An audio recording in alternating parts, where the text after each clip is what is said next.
Hey, what's going on? Just getting home from work. It's kind of a hot one today. Got a tip coming at you, so stay tuned. Here we are, out here in the garage today. Like I said, just got done work and stuff. I wanted to shoot a video tip. In my most recent, or one of my recent video tips, we talked about brake setup.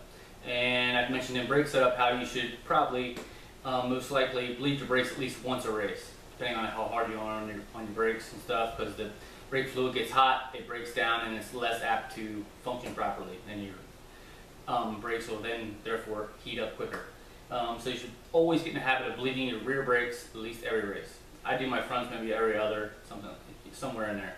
So I'm going to show you how to bleed your rear brakes properly. Okay, so first let's talk about some of the tools needed for the job.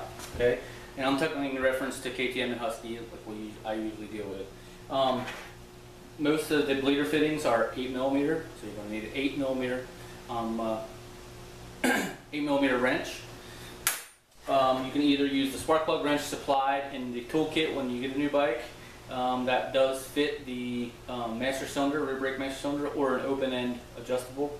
In this case, we're going to use the open-end adjustable. We're going to use some good quality brake fluid. We use .5 Bel-Ray. I don't use the silicone-based stuff. I stay away from that stuff. It tends to break down a little bit differently. In this case, we're just using straight Bel-Ray.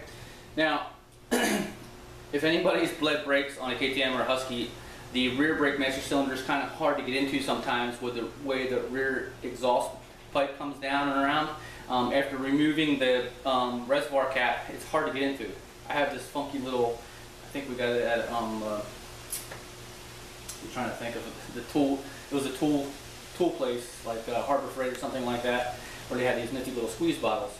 So all you do is just, open the lid, obviously, and then squirt the fluid in there. Makes brake fluid, bleeding your brakes a lot easier. And we also have our trusty little homemade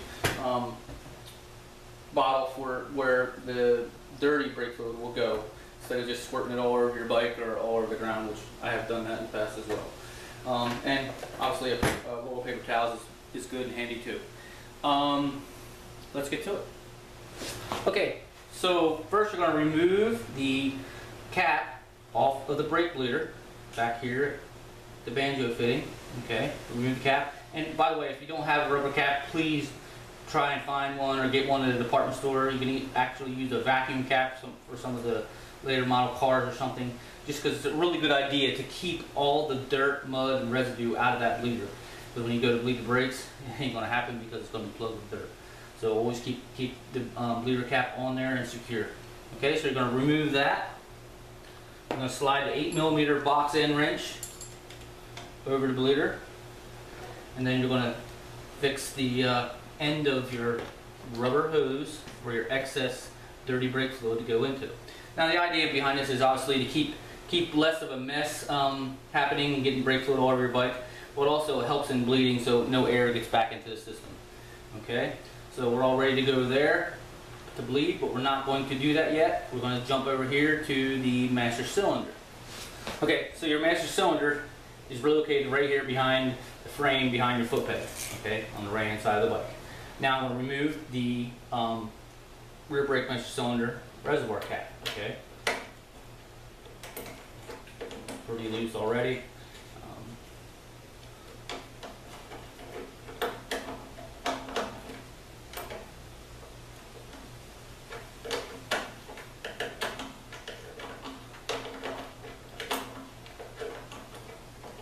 Good idea to make sure it's clean around this area. You have some brake cleaner and stuff like that. You don't want any dirt protruding or getting in the master cylinder. Hopefully you should be doing this after the bike has been pressure washed. So remove the cap. Do not get it in the dirt. I always sit on the foot peg to try and keep it out of harm's way. Now, what I like to do is understand that down inside the reservoir, there is a machined line about a 1/4 inch below where the threads stop. That is usually what I fill to or bleed down to, and that is actually my, my height of brake fluid. A lot of people go all the way up to the top, and then when you go to put the reservoir cap in, the bladder is going to force a lot of it out. So you don't want to do that. You don't want to overfill it either. But to start off, I like to make sure that the system is full of brake fluid, meaning to the top, as far as when I'm starting to bleed. But when I'm done and finishing up, I always bleed down to that machined line down inside the reservoir. If you look down inside, it's about, like I said, 1/4 of an inch below where the threads stop. You'll be able to see it's pretty easy to make out. Okay, so my cap is removed. I'm full of fluid. Now I'm ready to bleed the system.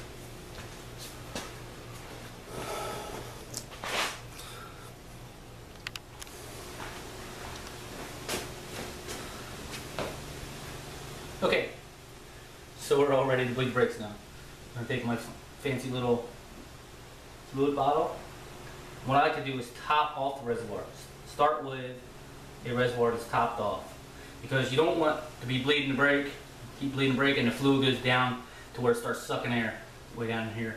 You want to keep as much fluid in as possible. Just keep an eye on it and keep the fluid up. If it starts sucking air, you're going to suck air into the system, and it takes a lot of time to get it back out. So be careful of that. So I like to start with a full reservoir of fluid. Okay. So the idea is you're going to pump your brake up. Obviously we got brake. Okay. With 3 good pumps, and then you're just going to take your 8mm, right, and crack open the bleeder. Just cracking it open. I like to do it slowly, just because once you do that, once you open the bleeder, fluid is going to release through the system, and you're going to see fluid coming out into the clear tube and into the waste bottle. Okay. As you can see, the fluid's pretty dirty, and that's your telltale right there. When the fluid's pretty dirty like that, you can see it's been through some heat cycles probably, and it might need some changing. So you keep bleeding the system until you get clear fluid through the clear line. Okay, so we're gonna pump it back up. I give it 3 good pumps, and then I crack open the 8mm.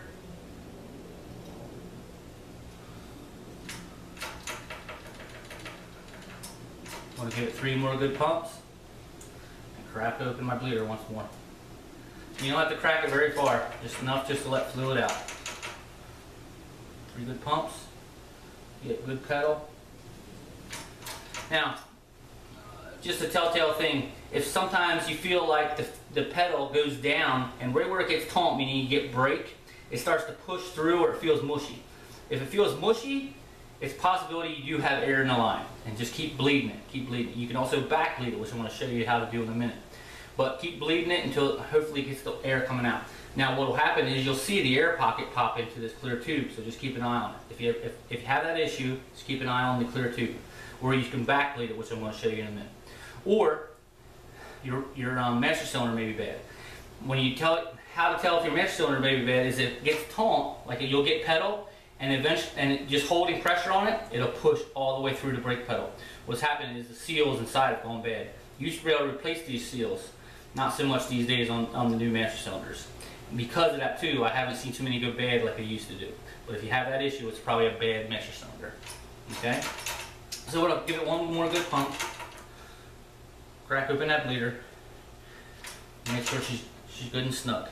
Now also, I just want to note that, like yesterday when we did the tip on the brake snake, this is another reason why you don't want your brake snake too taut like a lot of people do. They make it too tight and don't have full range of motion of the brake pedal, because you can't bleed your brakes. Okay? The brake snake is just to keep debris from going behind the brake pedal or bending it out. You don't have to run it super taut or super tight. And if you do, you're going to have an issue when you go to bleed your brakes. Okay? So we're good. We got good fluid. Or, I'm sorry, we got good pressure, good brake. What we're going to do is we're going to top this off now. But I'm only going to top it off to that little machine line that you can see down in the reservoir like I talked about. Okay? I'm not going to go any past that. I'm going to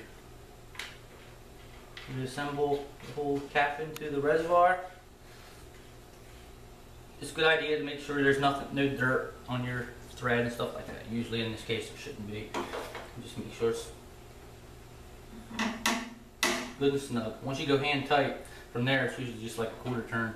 You're ready to roll. Okay, now when you go to pull this line off, a lot of times the pressure might blow some fluid out, so what you want to do is take a little piece of paper towel maybe, just kind of catch it so it don't squirt all over your brake caliper. If you get brake fluid on the caliper, that's not good. Okay, make sure she's good and tight, snug. You don't want to go hard with it, just snug. pull the box end wrench off. Actually wipe this off a little bit so it's not as slippery, and the cap can replace the cap and stay on there good. Okay, now something else is a good idea. It's been a while since I've had it happen, but I have had it happen, is always keep an eye on the banjo fitting, meaning the 12mm back here, where the that holds the line to the caliper. Keep an eye on that and always check it. Make sure it's good and tight. Okay, that's usually a 12mm. Alright, in a second, I'm going to pop back on and I'm going to show you how to back bleed your system if you got air bubbles in it. Alright?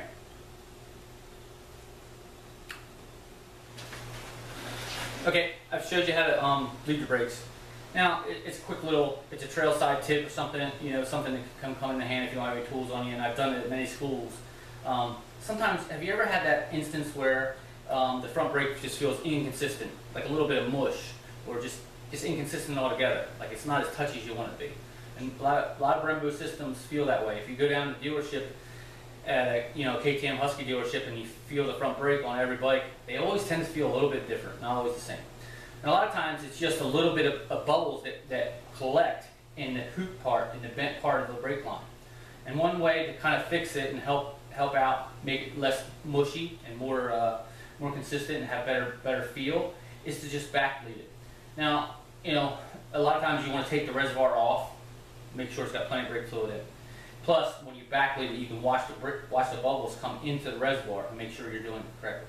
But for this circumstance, I'm just going to show you how to back bleed it. And all you're simply doing is going down here, and again, if you're out riding on the trail and a guy's complaining about issues with his front brake, you might want to just do it with your knee. I'm not going to do it with my knee in this situation, but be careful because it might be a little hot. Okay, so you're going to come in here against the caliper with your knee, and I'm just going to hold back on the front wheel, and I'm just pushing the caliper in. All I'm doing is I'm compressing the puck inside and pushing the brake pads apart. That's all I'm doing.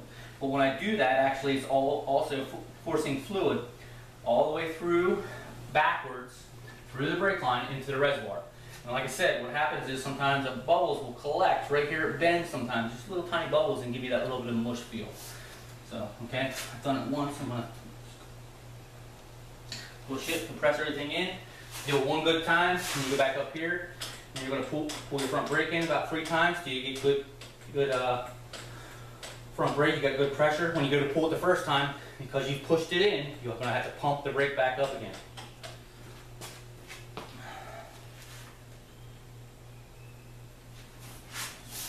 Start with my kneecap here. So you're just pressing the caliper, pushing the brake pads apart.